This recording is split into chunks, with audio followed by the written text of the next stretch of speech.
Assalamualaikum warahmatullahi wabarakatuh. Anak-anakku semuanya yang hari ini menunggu kegiatan pembelajaran secara daring, sekali lagi Pak Agus perlu mengingatkan jangan abai terhadap protokol kesehatan, karena semakin hari suasana semakin tidak terkendali, di semakin banyak penularan, dan kalian perlu waspada. Nah, anakku, hari ini yang kita pelajari dari apa yang sudah saya sampaikan sebelumnya, kita hari ini belajar tentang hukum Apa itu hukum Nah, nanti kita pelajari lebih lanjut. Sebelum kita masuk ke sini, sedikit perlu saya sampaikan bahwa di dalam hukum ya, di dalam suatu rangkaian seperti ini, misalnya ada baterai, ada rangkaian, terus kemudian ada lampu, maka kalau ini kita tutup, maka akan terjadi aliran listrik ya, aliran listrik. Ini kelihatan. Kalau ingin tampak ya, kita perbesar. Ini misalnya 1,5 ya, kita naikkan menjadi 3. Nah, itu nyalanya lebih terang. Kalau misalnya kita naikkan menjadi 4,5, jadi lebih terang. Nah, dari apa yang Pak Agus sampaikan dengan menggunakan aplikasi ini, kita bisa memperhatikan beberapa hal berkaitan dengan hukum ini. Jadi misalnya kalau awal tadi saya menggunakan itemnya adalah 1,5. Coba kalian tengok di sini, nilainya adalah 0,15. Ini adalah arus yang mengalir, padahal beda potensialnya adalah 1,5 ya. Beda potensialnya yang terukur ini adalah 1,5. Sesuai dengan ini, maka ini muncul sekian. Nah, kalau ini saya naikkan menjadi 3, karena baterai itu kelipatannya dengan 1,5, dia lebih terang. Dampaknya ini kita naikkan 3, terang. Apa di sini? Kuat arusnya pun juga naik ya. Terus kemudian kalau saya naikkan lagi menjadi 4,5, otomatis lebih terang lagi ya. Ini sekedar informasi, ilustrasi supaya kalian lebih yakin ya, yakin dengan kejadian itu. Sehingga kesimpulannya dari kegiatan ini adalah ketika kita menaikkan beda potensial ya, dengan alat yang tetap ini ya, dengan alat atau lampu yang tetap ini, maka yang terjadi adalah lampu itu akan menyala lebih terang karena kuat arus yang mengalir di dalam rangkaian ini semakin besar. Demikian kalau kita turunkan, kuat arusnya semakin sedikit, nyalanya pun juga tidak semakin terang, tapi malah semakin redup kalau kita turunkan ya. Jadi sekali lagi kesimpulannya bahwa nyala lampu ini sebanding dengan besarnya beda potensial dan besarnya kuat arus. Kalau kuat arusnya besar, lampunya juga nyalanya terang. Kalau beda potensial besar, lampunya juga nyala. Oke ya. Jadi ini hanya sekedar untuk meyakinkan kamu. Nah, lebih lengkapnya bisa kalian perhatikan di sini ya. Tekan ini sama seperti tadi. Jadi kalau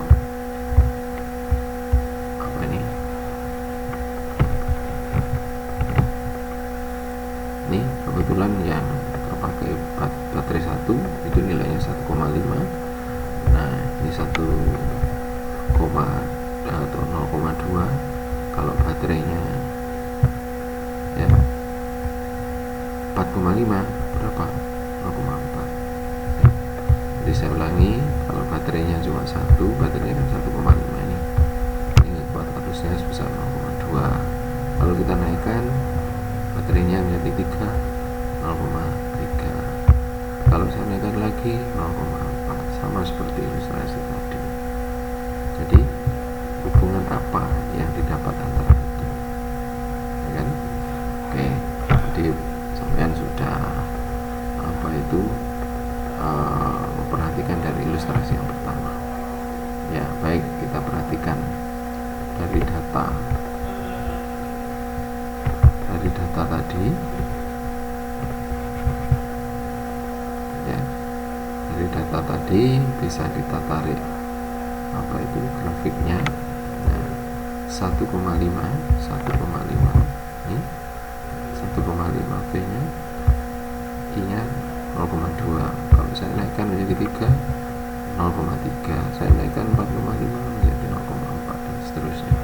Ini kalau saya 6 jadinya adalah 0,5. kalau saya naikkan jadi 9 misalnya, dan seterusnya. Ya, jadi dari ini bahwa nilainya beda potensial itu sebanding dengan nilainya kuat arus. Jadi kalau kuat beda potensial naik, kuat arus ikut naik. Jadi dari 3, 4,5, ini dari 0,3 jadi 0,4. Ini artinya V berbanding lurus dengan kuat arus. Jadi kalau kita naikkan V nya, maka I nya juga ikut naik. Dari sini kita bisa membuat sebuah rumusan bahwa V itu sama dengan kuat arus. Ya, kuat arus. Supaya ini sama, ini tadi kan sebanding. Supaya ini sama, maka ada bilangan. Nah, bilangan apa itu? Itu adalah hambatan. Jadi hambatan itu sebuah bilangan yang kalau kita gabungkan dengan kuat arus itu akan menghasilkan sebuah besaran yang kita namakan dengan beda potensial. Ya, sedikit informasi. Jadi V nya itu adalah beda potensial, I nya itu adalah kuat arus, R nya itu adalah hambatan. Jadi R itu kalau kita perhatikan nilainya bagaimana? Apa ini? Merupakan garis lurus, maka R itu bisa kita namakan dengan konstan. Ya, tapi tidak disebut dengan konstanta, tapi konstan. Kenapa konstan? Karena ini menunjukkan garis lurus. Ya. Jadi berlakunya hukum ya di dalam sebuah rangkaian itu antara V sebanding dengan I itu kalau hambatan ini tidak mengalami perubahan. Tapi kalau hambatan ini mengalami fluktuasi perubahan, ya kita tidak akan mendapatkan hubungan yang seperti ini. Ya, oke, kita lanjut sedikit. Nah, baik, ini grafik hubungan antara R terhadap kuat arus. Ya, jadi kalau R nya itu kita rubah. Misalnya ini kita rubah dari R1 10, 20, 30, 40, terus kemudian I nya kita naikkan. Nah, apa yang terjadi? Nah, kita coba lihat ya. Jika V dibuat tetap, artinya beda potensial yang dipakai dalam kegiatan ini itu merupakan beda potensial yang sama, maka hubungannya akan bisa kita peroleh seperti ini. I1 itu sama dengan ini 10 dibagi 10 dibagi 10, maka ketemunya 1 terus kemudian V2 10 dibagi 20 ketemunya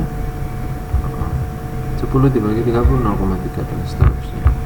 Sehingga dari sini kalau kita naikkan R-nya, kesimpulannya kalau kita naikkan R-nya, maka kuat arusnya semakin turun dari 1,0 menjadi 0,25 karena apa? Hambatan yang ada di dalam rangkaian itu kita ubah dari nilai kecil ke nilai besar.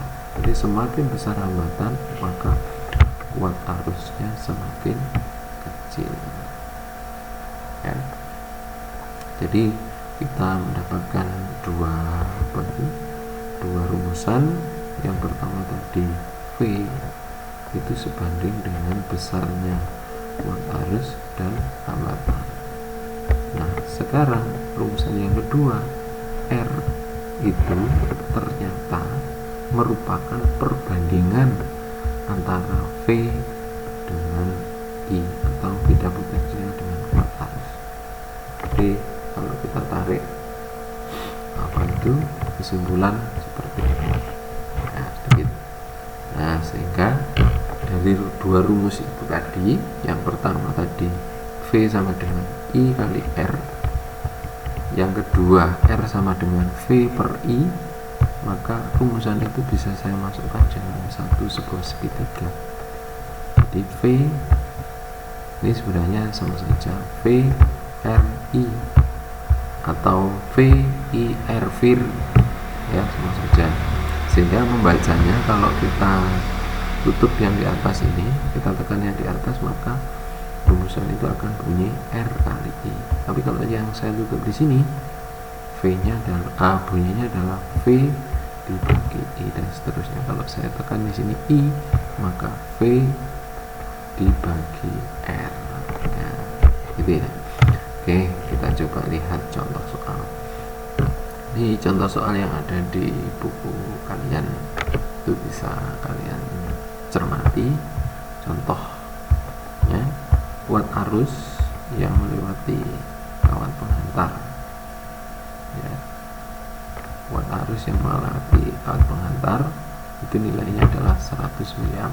Apabila hambatan kawat tersebut itu adalah 0,5 kilo ohm, apakah beda potensial antara kedua ujung?